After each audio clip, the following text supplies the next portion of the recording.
want to talk about with you, though, that are more character-based. And they're really the bedrock of success in life. And I'm going to start with this notion of accountability. And I start there because I think accountability may be the most misunderstood concept in business and society.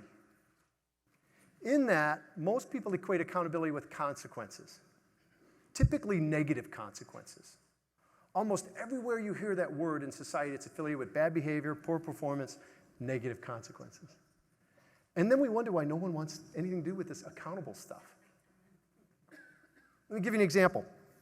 An athlete does something he or she's not supposed to do. Pretty regular occurrence.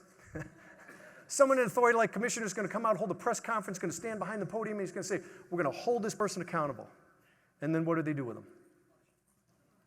Yeah, they punish them, they fine them, they spank them, some form of negative consequence. And it's like that. It's like this notion of accountability and consequences are one and the same when they're very, very different. Okay. Write this down for me if you would. Accountability is not consequences. Accountability is not consequences, it's ownership.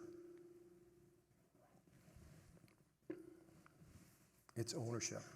At the heart of accountability is free will choice. You always, always, always, always have choice.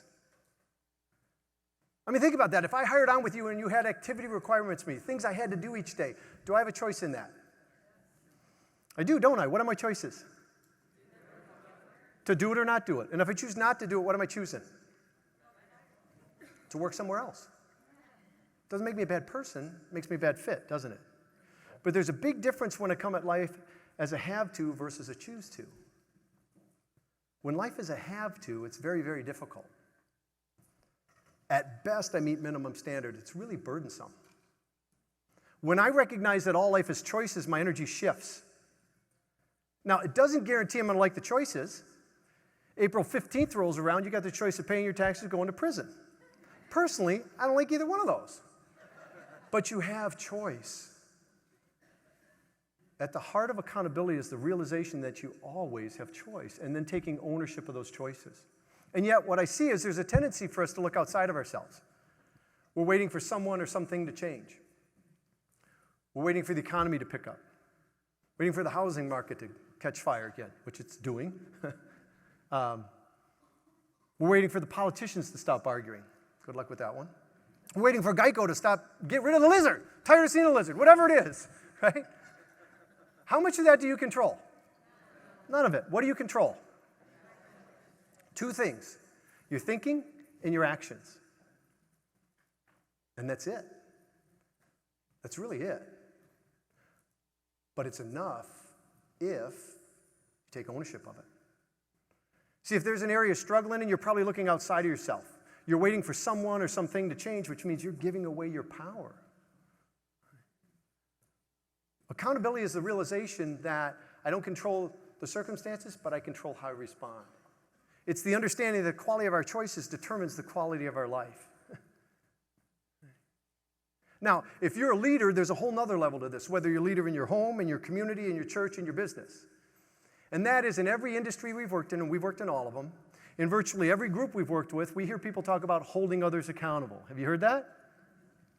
In fact, we'll see some agents that say, I just need someone to hold me accountable, which I would argue is the least accountable thing you could say. Because I would argue you can't hold someone accountable. If you peel that back, what we're talking about is creating a negative consequence when they don't do what we want them to do. That's not accountability. That's consequences. And consequences will shape behavior, but write this down if you're a leader. You will never get discretionary effort. That's if you can spell discretionary. You'll never get discretionary effort with negative consequences. It's true with your kids. It's true with your employees. It's true with your associates. You get just enough to stop the consequences. And there's always collateral damage. I mean, think about that. Think about the last time someone tried to hold you accountable. What was your natural tendency? To resist, push back, make excuses. It creates just the opposite of what a leader's trying to create. Why is that? Because you're overstepping the bounds. As a leader, it's not your burden to perform, it's theirs. How you think about accountability affects everything. Everything from your income to your health to your fulfillment to your relationships, everything. And so if you got our book, there's 2 great chapters in that book. Go back and reread them, because when you get accountability as choice as ownership, it may be the most empowering concept you have to create the life you want to live.